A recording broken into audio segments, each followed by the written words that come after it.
Մեծարգո նախագահող, հարգելի պատգամավորներ, սիրելի հայրենակիցներ, շնորհավորում եմ ազգային ժողովի 9-րդ գումարման առաջին նիստի մեկնարկի կապակցությամբ։ Այսօր իր աշխատանքն է սկսում Հայաստանի Հանրապետության ժողովրդի ազատ կամ արտահայտությամբ ձևավորած նոր ազգային ժողովը։ Սա մեր պետական կյանքի հերթական կարևոր հանգրվանն է, որը վերահաստատում է ժողովրդավարության հիմնարար սկզբունքը։ Իշխանությունը բխում է ժողովրդից եւ իրականացվում է նրա կողմից ընտրված ներկայացուցիչների միջոցով։ Նախ ցանկանում եմ իմ շնորհակալությունը հայտնել 8-րդ գումարման ազգային ժողովի պատգամավորներին կատարած աշխատանքի եւ Հայաստանի Հանրապետության օրենսդրության զարգացման գործում ունեցած ներդրման համար։ Առանձնահատուկ շնորհակալություն եմ հայտնում Հայաստանի Հանրապետության քաղաքացիներին։ Նրանց ակտիվ մասնակցությունը ընտրություններին եւ ազատ կամ արտահայտությունը ոչ միայն ժողովրդավարական գործընթացի կարևոր բաղադրիչ են, այլ մեր պետականության կենսունակության, հանրային պատասխանատվության եւ քաղաքացիական հասունության լավագույն վկայությունը։ Շնորհավորում եմ խորհրդարանական մեծամասնություն ձևավորած քաղաքական ուժին, քաղաքացիների վստահության քվեն ստանալու կապակցությամբ։ Միաժամանակ շնորհավորում եմ ազգային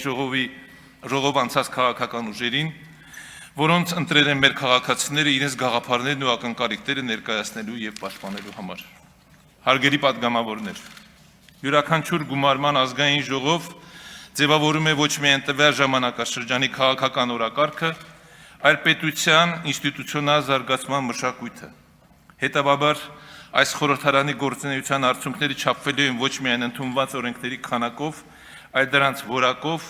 հանրային ազդեցությամբ եւ պետության երկարաժամկետ զարգացմանը բերված նպաստով։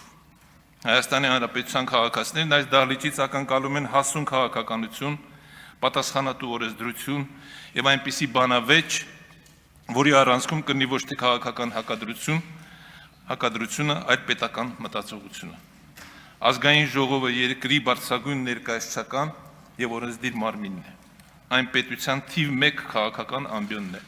որտեղ գաղափարների մրցակցությունը պետք է վերածվի պետական լուծումների, քաղաքական տարաձայնությունները ավելի լավ որոշումների, իսկ հանրային վստահությունը արդար եւ կենսունակ օրենքների։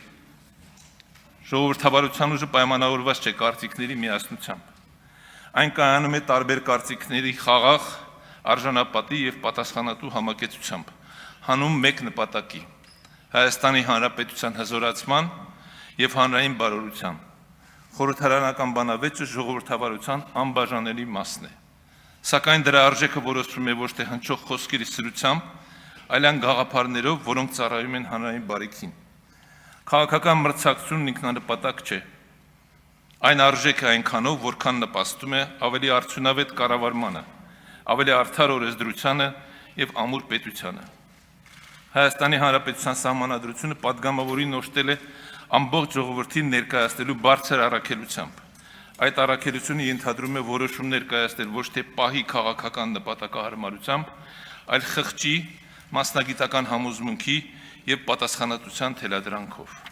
Դա պահանջում է նաեւ համարձակություն ընդունելու այնպիսի որոշումներ, որոնք միտված են հանրային բարիքին, պետության երկարաժամկետ շահին եւ ապագա սերունդների բարեկեցությանը։ Սիրելի հայրենակիցներ, հանրության սպասելիքն է, որ ազգային ժողովը անվայրն է, որտեղ տարբեր քաղաքական հայացքները ոչ թե խորացնում են բաժանարար գծերը, այլ մրցում են պետության առավել օգտակար լուծումների առաջարկելու հարցում։ Մեզ անհրաժեշտ է քաղաքական մշակույթ, որտեղ անհամաձայնությունը չի վերածվում անհանդուրժողականության, իսկ սկզբունքայնությունը երբեք չի բացառում փոխադարձ հարգանքը։ Քաղաքացիական պայմանագիր կուսակցությանը վստահել է երկրի կառավարման ծանրությունը։ Այդ վստահությունը նախ եւ առաջ գերագույն պատասխանատվություն է, անշեղորեն առաջնորդվելու սահմանադրությամբ եւ օրենքներով, լիարժեք գիտակցելու հանրային վստահության արժեքը եւ կրելու կայացվող յուրաքանչյուր որոշման ամբողջական պատասխանատվությունը։ Քաղաքական մեծամասնության ուժը չափվում է ոչ միայն իր լիազորություններով, այլ իր պատասխանատվության խորությամբ։ Ժողովրդավարական խորհրդարանում առանձնահատուկ նշանակություն ունի ընդդիմության դերը։ Արդյունավետ ընդդիմությունը պետական կառավարման անհրաժեշտ բաղադրիչ է։ Նրա վերահսկողական գործառույթը, սկզբունքային եւ մասնագիտական քննադատությունը, այլընտրանքային առաջարկներն ու նախաձեռնությունները նպաստում են կառավարման որակի բարձրացմանը, բացթողումների ժամանակին արձագանքելուն եւ պետական քաղաքականությունների շարունակականության կատարելագործմանը։ Ի վերջո, առողջ ժողովրդավարության մեջ իշխանությունն ու ընդդիմությունը տարբեր ճանապարհով ծառայում են նույն նպատակին՝ Հայաստանի Հանրապետության առաջընթացին։ Խորհրդարանը ձևավորել է հանրային կամքը պետական որոշումների վերածելու բարձրագույն ձգտումով։ Այստեղ տարաձայնությունները բնական են, երբեմն անխուսափելի, սակայն դրանք արժեք են միայն այն դեպքում, երբ ծառայում են ավելի լավ որոշումների կայացմանը, ավելի արդար օրենքների ընդունմանը եւ պետության զարգացմանը։ Մեր երկրի առջև ծառացած մարտահրավերները պահանջում են պետական շահի բարձր գիտակցում,